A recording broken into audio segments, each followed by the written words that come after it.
Bonjour et bienvenue à tous à ce nouveau podcast. Un nouveau podcast Orange Pay Services qui va porter aujourd'hui sur le ticket SMS. Alors le ticket SMS qui a été lancé en 2016 et qui est un moyen alternatif d'émission et de paiement de billets qui a une croissance annuelle de 3% et qui représente un volume d'affaires, d'après la F2M, de 42,5 millions d'euros en France en 2024. Accessible sur des lignes de tram, de bus et dans certains parkings, il fait désormais l'objet d'une expérimentation en région Nouvelle-Aquitaine sur les lignes TER de la SNCF Voyageurs, grâce à un déploiement mené par Digital Virgo de sa solution DV Ticketing. Quels sont les bénéfices pour les clients ou pour la SNCF Voyageurs? Quelles sont les perspectives du ticket par SMS et des solutions opérateurs? On en discute ce matin avec mes deux invités, mais avant de rentrer dans le vif du sujet, pouvez-vous rapidement vous présenter tous les deux? Oui, bonjour. D'abord, je suis ravi d'être parmi vous. Je suis Landry Baran. Je travaille au sein du TER Nouvelle-Aquitaine chez SNCF Voyageurs en tant que directeur marketing et commercial. C'est l'activité qui fait rouler 750 trains par jour pour le compte du Conseil régional en Nouvelle-Aquitaine. Merci Landry et bienvenue. Leslie. Bonjour à tous les deux, ravie d'être là également. Donc moi je suis Leslie Bett, je suis responsable produit chez Digital Virgo et donc concrètement je suis en charge de l'accompagnement, du déploiement opérationnel et du suivi de notre solution de billetterie digitale qui s'appelle DV Ticketing dont on va discuter aujourd'hui, qui est donc une solution qui permet la dématérialisation et la monétisation des titres de transport par SMS en utilisant la facture sur opérateur. Eh bien, bienvenue tous les deux. Merci. Et pour rentrer directement dans le vif du sujet, j'ai une première question pour Landry. Alors, Landry, tout simplement, pourquoi avoir décidé de déployer ce nouveau moyen de paiement? Alors à l'époque, on était ces dernières années dans une situation où l'usage du numérique était en train d'exploser. Et aujourd'hui, le digital représente 80% des ventes de titres, en plus de ce qu'on peut proposer en guichet ou sur des distributeurs automatiques en gare. Et en fait, on cherchait à enrichir ces canaux de vente avec une solution universelle d'achat et de matérialisation de titres de transport. Et en fait, le service pour nous est assez simple. En fait, vous faites le 93 330 et il y a 3 étapes. Le client d'abord entre les 3 premières lettres de la gare de départ, ensuite les 3 premières lettres de la gare d'arrivée et enfin choisit son type de tarif et reçoit un code à chiffres qui est à présenter lors du contrôle à bord. Et en fait, le paiement après, ou plutôt le prix, est réglé sur la facture de l'opérateur télécom avec son abonnement téléphonique. Et Leslie, côté Digital Virgo, vous avez sûrement quelques petits points à rajouter sur les raisons de ce déploiement? Oui, alors pour nous, le test, il faisait vraiment tout son sens parce qu'il réunit 3 leviers clés que sont l'accessibilité, l'inclusion et l'innovation. L'opportunité, elle a d'abord été rendue possible par l'évolution du cadre réglementaire avec la directive DSP2 qui permet aujourd'hui un usage élargi du paiement sur facture opérateur dans le cadre de la mobilité. Côté voyageurs, comme le mentionnait Landry, ça permet de compléter les canaux de paiement déjà existants avec une solution qui est simple et accessible à tous. Et côté Digital Virgo, ça nous permet de capitaliser sur notre expérience à l'international, puisqu'on est déjà présent sur ces marchés en Italie et en Pologne. Et donc, ça nous a permis donc de bénéficier de notre expertise pour déployer en France avec SNCF Voyageurs ce dispositif avec agilité et de coller vraiment aux besoins réels des usagers et du quotidien. On a une expérimentation qui est lancée depuis octobre 2023 sur différentes lignes. Quels sont les retours des voyageurs? Est-ce que ce moyen de paiement, il est apprécié par vos clients, Landry? Alors oui, effectivement, il est particulièrement apprécié et ce qu'on met en évidence dans les premiers retours clients, c'est 3 atouts majeurs. Premièrement, c'est une solution simple et pratique. Pas de téléchargement et ça répond aussi à des personnes qui sont peut-être moins aguerries avec l'utilisation des outils numériques. Deuxièmement, c'est une solution qui est pour nous ce qu'on appelle low-tech, c'est-à-dire on n'a pas besoin de smartphone, un simple téléphone à touche suffit et ni de 4G ou 5G et ça répond aussi encore à des besoins sur certains territoires, pardon, sur certaines zones qui sont moins couvertes où le réseau télécom peut être un peu moins performant. Et en fait, le troisième atout, c'est que c'est une solution cardless. Il n'y a pas besoin de moyens de paiement et ça répond à des problématiques sur certaines typologies de clients comme les jeunes qui peuvent peut-être pas avoir de carte bleue encore ou des personnes un peu plus fragiles. Finalement, nos clients, qu'est-ce qu'ils nous disent? Ils nous disent, ceux qu'on a interrogés, ils nous disent que 75% considèrent que l'achat est très facile. Donc ça, c'est un point clé et un atout majeur de la solution. Le deuxième sujet qu'ils mettent en avant, c'est que ça les incite à voyager davantage, là où l'achat pouvait être un frein à l'usage du train. Et enfin, 4 clients sur 10 l'utilisent plus de 2 fois par semaine.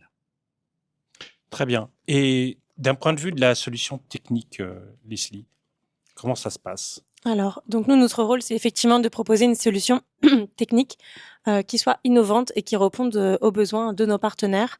Donc ici, on est vraiment sur une innovation parce que nous sommes les premiers à proposer un parcours basé sur le couple origine-destination dans du ferroviaire, le tout à l'initiative régionale. Si je devais résumer la solution en 4 points, je dirais d'abord l'accessibilité, la fiabilité, la simplicité et la rapidité. L'accessibilité, c'est comme le mentionnait Landry, c'est vraiment une solution vraiment simple puisqu'il n'y a pas besoin de télécharger d'application. Il n'y a pas besoin d'avoir de connexion Internet. Il n'y a pas besoin d'avoir de carte bancaire. Un simple téléphone suffit et n'importe lequel, effectivement.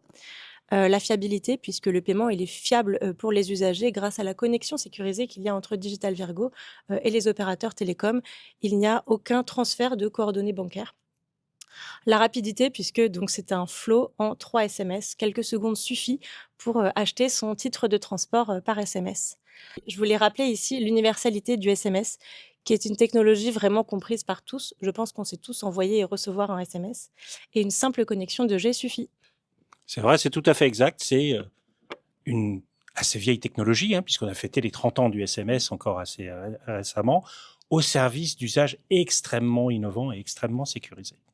Alors, pour aller au-delà des bénéfices pour les consommateurs qu'on a bien compris, quels sont les avantages de cette solution pour un transporteur comme le groupe SNCF, comme SNCF Voyageurs? Alors, je dirais, il y a 3 bénéfices majeurs. Le premier, c'est de toucher une nouvelle clientèle et rendre un service concret. Voilà, il y a des personnes pour qui l'achat du train est encore compliqué, ça les éloigne de leur mobilité. Et donc, du coup, cette solution a un caractère inclusif pour nous et pour nos clients. Et on le voit à travers l'usage de cette solution, puisque 50% des titres vendus, ce sont des billets jeunes et 25% des tarifs solidaires.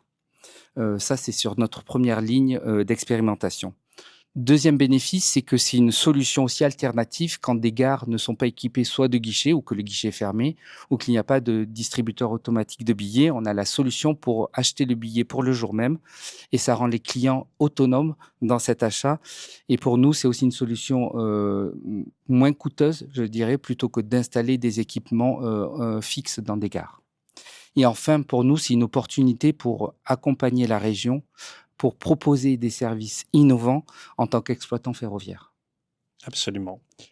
Je rebondis vers Leslie. On a bien compris effectivement les avantages pour le transporteur. Digital Virgo, vous jouez quel rôle exactement dans cette chaîne? Alors nous, ici, on joue vraiment le rôle de facilitateur, puisqu'on va venir connecter les besoins de nos partenaires et qui sont les acteurs de transport avec les opérateurs télécoms pour pouvoir réussir à avoir une solution de billettique digitale et un paiement de ce billet sur facture opérateur. Nous, on propose une solution d'EV Ticketing qui est une solution technique qui est complète et qui englobe à la fois le SMS conversationnel, génération du billet dématérialisé, son paiement sur facture opérateur, la solution de contrôle du billet à bord, mais aussi un flot de déploiement qui est flexible et qui nous a permis notamment de déployer notre dernière ligne d'Axandaï en quelques semaines seulement. Et je voudrais aussi insister sur le fait que le SMS n'est pas là pour cannibaliser les autres moyens de paiement disponibles. C'est vraiment un outil qui vient compléter en fait les canaux déjà existants pour adresser certaines cibles particulières. Les jeunes dont parlait Landry, c'est vraiment le public idéal. C'est un public qui a vraiment un usage mobile only très ancré, qui a un besoin d'instantanéité très fort. et qui souvent n'a pas de carte bleue et ce sont leurs parents qui payent leur facture opérateur, et aussi un public qui n'est pas forcément à l'aise avec les nouvelles technologies ou qui n'a pas forcément de smartphone de dernière génération, ni même de carte bleue, et qui pourrait donc être potentiellement plus précaire également. Alors, l'émission de billets et de tickets sur des bus avait commencé il y a assez longtemps comme une expérimentation et s'est industrialisée depuis. Là, effectivement, dans le cadre de la SNCF Voyageurs et des billets TER, on parle d'une expérimentation et d'une expérimentation qui prend fin 2025. Quelles seront les prochaines étapes après cette phase? Alors, effectivement, on est dans une fin d'expérimentation. Juste, je souhaitais rappeler les premières étapes. Fin 2023, nous avions lancé sur une ligne Limoges, Guéret, Felletin, ce premier service pour tester la robustesse technique et les premières appétences des clients. Là, on est rentré dans une deuxième phase, comme tu le disais, Leslie, avec cette ligne entre Dax et Hendaye qui nous permet de tester à plus grande échelle sur une ligne plus fréquentée les usages et tester le taux d'adoption de cette solution-là sur ce service-là.